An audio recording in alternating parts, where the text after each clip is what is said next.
Millions of Nigerians have been to other parts of the world, and a significant number contributing in so many ways, ranging from between 5 to 15 million. That is the Nigerians in the diaspora. Somewhere I read and they said, the Nigerian in diaspora owes it a moral duty to wish the best for the Nigerian nation in its developmental and peaceful coexistence of its diverse people. Our focus today is diaspora Nigerians, and my guest is somebody who has been very passionate about it, and by providence she never knew when she leaves the National Assembly she'll be asked to do the same job in the executive. My guest is the Senior Special Assistant to Mr. President on Foreign Affairs and Diaspora, Abike Dabiri-Erewa. Thanks for joining me on Insight. Thank you very much. Nice to be with you. I imagine how you feel when you sit the other way and somebody's talking to you this way. Like you, I've been seeing you on TV, admire your baritone voice, and I'm seeing you live, as they say. Okay, thanks for joining me on Insight. And within the time, we'll do a lot. A lot for person starts a process, blaze the trail. Along the line, it fails. But some start, and along the line, it succeeds. You started with the Diaspora Bill while in the National Assembly, and a lot of people are like, she's so passionate about it. What does this bill mean to you, Nigeria, and the diaspora community? Well, I'm passionate about anything I do. When I was at the NTA, I was passionate about my job, and I put in my best. So when I was given the assignment, I also put in my best. But not just me, every member of the committee. Well, not every member, some members of the committee, because it wasn't seen as a committee that was in quotes juicy. But we had some members that worked very hard with me. I mean, we were not funded, you know, but we worked very hard because we saw that it was human capital development. It was about human resources. And I'm glad we did the bit we could. And when we introduced the Diaspora Bill, I was very disappointed when at the end of the 7th Assembly, we actually passed the bill, but it wasn't signed into law by President Jonathan. And it was like, well, it's okay. And then when the 8th Assembly started, Honorable John, who also had followed the bill and was passionate about it, took it up. Because in the House, once you've passed the bill, you don't need to start de novo. So she took it up, first reading, second reading, third reading, and eventually passed. And also, fortunately, the Senate has now had a committee on diaspora, headed by another very dynamic lady, Senator Rose Oko. So between the two women, Honorable Joan Imeho in the House and Senator Oko in the Senate, and of course engaging with them and finding out how is it going and all that, I'm glad that the National Assembly finally passed the bill. And not only that, it's been signed into law by the president. So I think that again is novel. It's history in the making, and I'm glad we now have a one-stop agency that will deal with diaspora matters. And I'm also glad it's coming at a time we appreciated the importance of the Nigerian diaspora. And I keep saying it, you know, the future lies with the diaspora. And we're not saying they will take over. It's that the diaspora must work with Nigerians at home to have a better Nigeria. And that is beginning to happen. Okay. So we just need to have structures in place, have an enabling environment for Nigerians abroad to be able to work with Nigerians at home and contribute to policies and development of their home country. We have examples: India, China, Pakistan, Israel cannot talk about being where they are today without their diaspora. The same thing with the Nigerian, with our country. And I'm glad we're beginning to take those baby steps now, and we're getting there.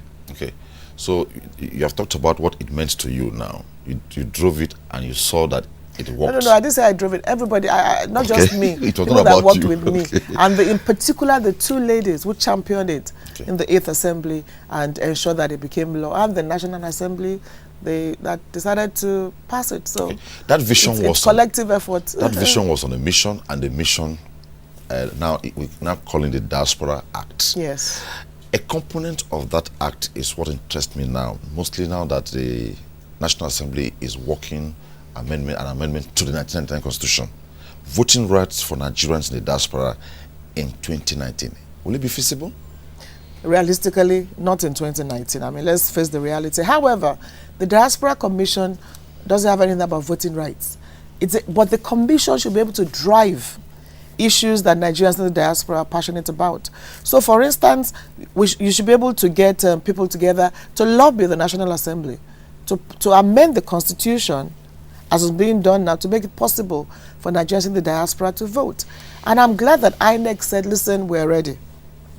The federal government, President Buhari, has told them at his meetings with them that he's ready. it's left for the National Assembly to amend the law to make it possible. So really the lobby and the police should go to the National Assembly to look at all the pros and cons. Let's face it, there are arguments for and against. You now weigh all the arguments. But this is my proposal. 2019 might be too close to call, but amend the laws in such a way that it might begin in the next election after 2019. But you don't go through the process of amending laws all the time. So if it's made possible now through laws, then the next election, not necessarily 2019, the one thereafter, we will be ready. It might be a little bit dicey, I mean, with all what is going on now, but if you amend the laws, you now put a clause that this diaspora voter rights can begin after the 2019 election. So I think that actually thought that it was part of the 33 core issues that have been addressed currently in the I hope so. I really don't know. I don't know what the core issues are being addressed, but okay. I hope so. I really don't know. The ones are the devolution of power, restructuring, all I'm not sure, but you should know. But I know that INEC has been speaking about it, and INEC is saying, you know, we're ready to conduct elections. So I'm hoping that if it's amended, I think realistically it doesn't have to be 2019, but the next election after that, there should be no excuses for not being able to have diaspora voting. I mean, we're talking of a people that remitted $23 billion in 1 year. Okay. And they will do much more. So I think it's their right to vote, and I hope it happens sometime. Okay. I mean, just recently, which country now? Is it Uganda? One of these African countries had their diaspora voting. Okay. So really, we should have the political will to make it happen. Okay, I stumbled on the publication. I have it here. I didn't want to let you see before I came to the studio, and something inside pushed me to ask this question. Do you have a diaspora data bank of Nigerians? Well, one of the major challenges, one of the main things that the Commission should work on as soon as it's in place, to have an accurate database of Nigerians in the diaspora. So we work with an estimate of 12 to 15 million, but we're not sure. So it's just an estimate. Look, in Africa alone, we haven't even moved to Sudan. Half of the population are Nigerians. Don't talk of the Cameroon, you know. So in parts of Africa, you have a lot of Nigerians in diaspora there. So it's one of the major challenges that should be taken on headlong. Even if it's not 100%, there should be an accurate database. And I'm glad that now the Nigerian government said you need your national identification to have your passport. So that might encourage Nigerians in diaspora to be part of it. Now, for instance, in some countries, like in the UK will tell you, oh, there are 300,000 Nigerians, but some will say 4 million and all that. So that means you're counting. Sometimes when you say register, some don't want to register because they are not, maybe they are just afraid of something. But so that's not the point. We need to know who we are, where we are, even just the professionals. What we have tried to do, and when you look at that magazine, that's part of what we tried to achieve, was to do our research, dig into what is going on, and you find that there's nowhere Nigerians are not excelling. So in putting this magazine together, we're able to, you know, feature a lot of Nigerians. I mean, it's amazing. Dr. Lutoye just visited the vice president a few days ago. Okay. I mean, he's an amazing doctor in Texas. You know, so, and there are so many, I can't begin to count. So it's like this magazine has actually also helped us with database of professionals. So you want to tap into a button, the president is in a particular country, you can easily say, okay, you have this person there and that person there. So even if you don't have the full database, because not everybody shows up at the embassy, you should be able to categorize your professionals. I should be able to When I saw it the first time, I thought it came from outside.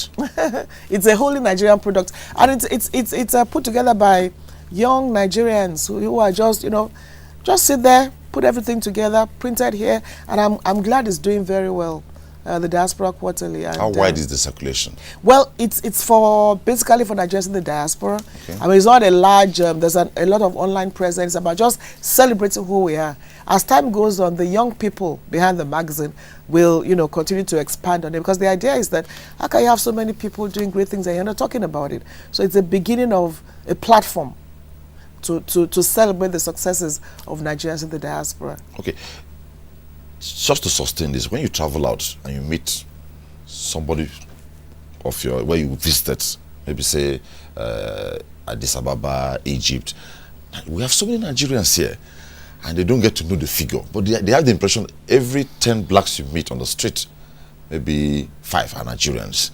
So will we say that the collation or competition of the data bank is work in progress?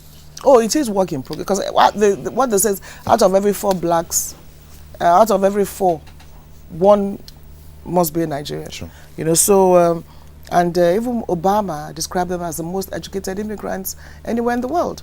So yes, it's work in progress, but it's important to have an accuracy. It's important to be able to say this is the figure here. Then break it down to the jobs they're doing. Okay. You know, you should be able to say, okay, you have 20 Nigerians in this field or that field. So it's work in progress, but it's work that must be done. Okay. And then again, anywhere we go, I mean, I'm so proud to be a Nigerian. And some will ask me, is it why is it? Some will say to me, what about the people here? You're only talking about those in the diaspora. I said, that is my job schedule. I still told somebody a few days ago, I said, but that's my job schedule. I'm SSA diaspora. So anything that happens to them, I bring it to the attention of everybody. Okay. And I'm glad that we've been able to intervene in a lot of cases. I mean, as I said with you, there's so many cases to intervene in, but we try our best in my little office of about 6 people to just do our best to intervene in as many cases. You're always very passionate when you are talking to Nigerians who are repatriated from other climes. And people imagine, why would she speak this way?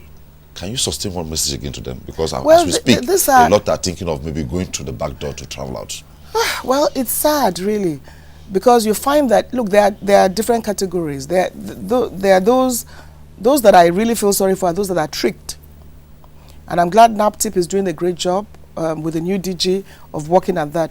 They are tricked into going to these places.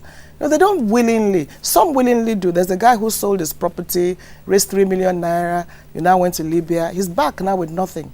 But there are some that are tricked. It was also tricked to believing that there's a better life there. With 3 million naira, if you go into just agriculture or do some petty business, you'll do better. Now he's lost everything. So the idea is that there must be awareness. They tell you, okay, you get a better job there. You'll be paid this dollars and that dollars. You get there, nothing. Then when you get there, there's no job. You might be tempted to do drugs or prostitution. They're forced into prostitution. And when I say young girls, there's a 14-year-old girl who got pregnant in prison in Libya. You know, she's at the NAPTIP camp in Lagos, you know, with her 4-month-old baby. So when you see young people like that, who you don't have to go there. So the idea is that we should feel sorry for them because they were tricked into believing that there's a better life there. Yeah. And it's still happening.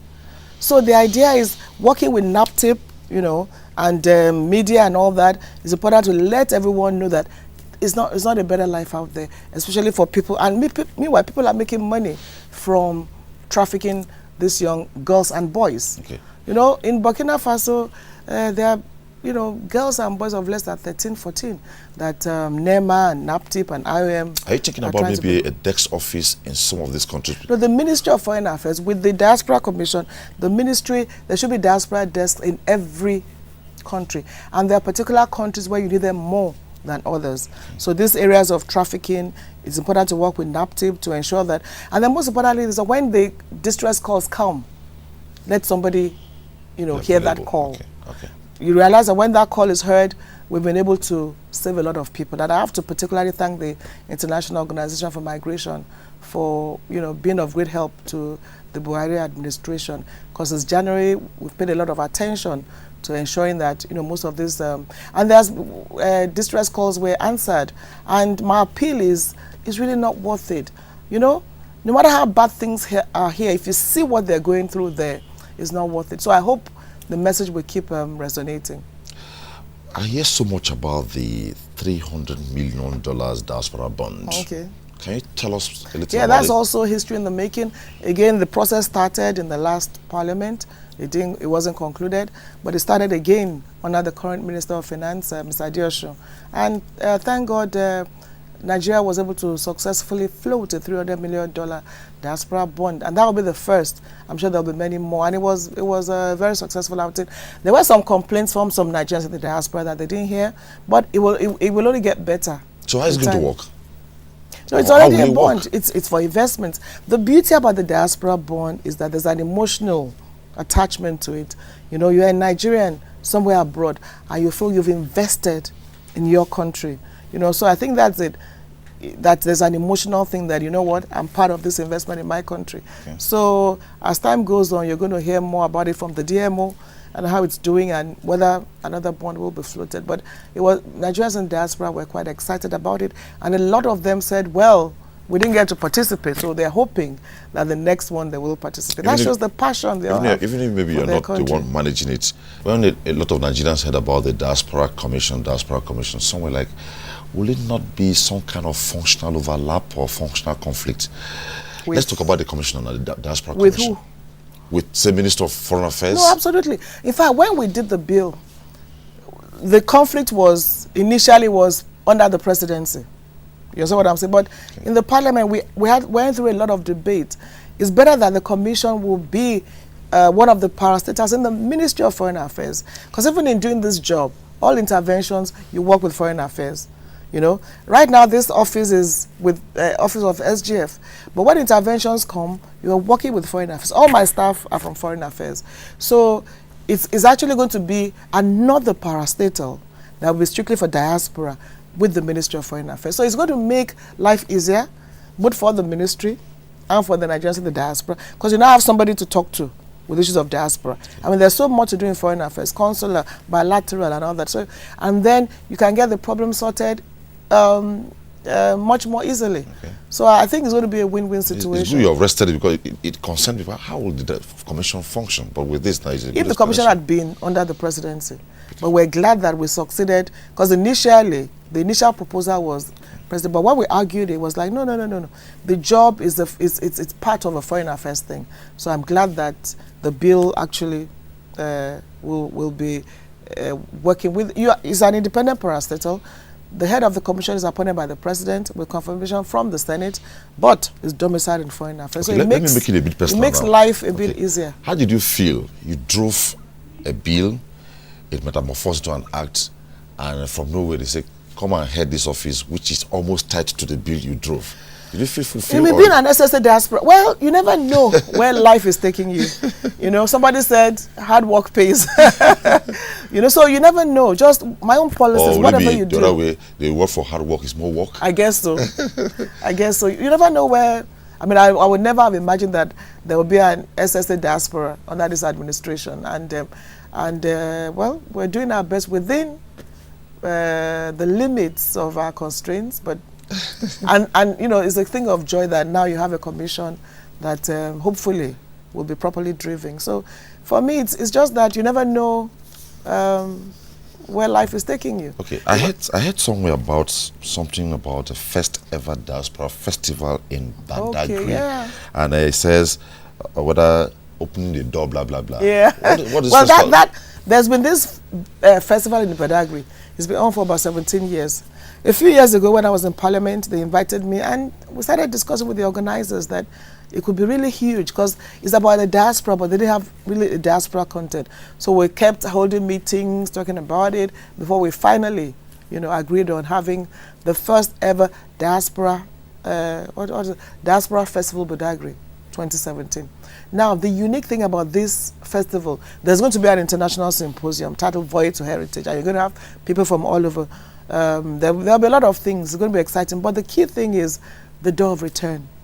Now, you will see the roots in Badagry. It's a very emotional thing, where they were actually taken away as slaves, yes, through the Atlantic. Now, they're going to, those coming who have shown interest, they just want that emotional thing to drive back through that route. You know, they were taken away through the point of no return. Now they are coming back through the door of return. They were taken away as slaves. They are coming back as kings. You know, their generations, their forefathers were taken away. Now they are coming back as kings to where they belong to. And particularly unique is the fact that now a lot of them are doing their DNA. So there are some coming that have traced their DNA to Nigeria. You see the certificate, it shows maybe you are 77% Nigerian, you're 92% Nigerian, and they are saying, listen, this is where we are Nigerians. And we want to come back to our heritage. So it's not about the number that we're bringing, it's about the symbolism of what will happen in Badagry. So we're still hoping that we get support. We're still looking for sponsorship and all that to make it a big ceremony. So the door of return is going to be something, it's been done in some parts, but not in this part of Africa. So we look forward to that and expect something. You're going to see some people coming in and saying, I'm Nigerian. We're going to see people from different parts of the world, from Brazil, from America, and say, well, this is where I left and this is where I want to return to. And in fact, about 3 months ago, an American lady came from California, and she didn't want to go back. So she will be coming back, and she just says, a lot of them are saying this is home. Okay. And they want to stay home. So we're looking forward to the door of return that will take place in Badagry, and we hope that it's going to be a very successful event. And we need all the support, including from you, to make it happen. And it's going to be a great cultural. Maybe do you have plans to give it a robust media visibility? If you support us now, and it's going to be it's going to be a strong cultural asset to Lagos and Nigeria. Okay, let me give you a last question, but veer off a bit. There's something called mood swing. And mood swing. And some person said, how did she get it? Abike broadcaster to politics, and she just got it right. What was the trick? I'm not sure I got it right. Broadcasting to politics. Well, you are complimenting me, but I doubt if I got it that right. But I guess you just take a stage at a time. And my job in NTA was not so different from politics. It was about dealing with people. It was about solving problems. It was about being concerned about what happens to somebody and then trying to solve it. Take the case of the miracle baby, the girl whose story I worked on for 8 years. She's still on my scholarship. Okay. She should graduate this year. I took it as that was destiny. God just put me in that position. And to have the girl today now going to graduate this year and still tied to me, it's destiny. So I don't know, mood swing. I think we all should have that mood swing. Okay, very last one, just one word. Do you still watch Newsline? Oh yes, I watch NTA. I watch Newsline specifically. Oh yes, I do. Okay. I do. I miss television. Okay. That's the reality. It's my profession, and anytime I see anything, it's like I'm looking at the news. Okay. And the Newsline-ish story. Okay. Because you create stories you can create a story out of nothing. Okay. I can do a story on you as you're seated, and I'll make it very interesting. It was nice talking with you. I've been talking with the Senior Special Assistant to the President on Foreign Affairs and Diaspora, Honorable Abike Dabiri-Erewa. It was nice talking with you. Thank you very much. And well done. Very young friends and brothers watching us. She was once doing what I'm doing now, but mostly at the Newsline. Thanks for watching. Thanks for being on the answer. Thank you. Up next.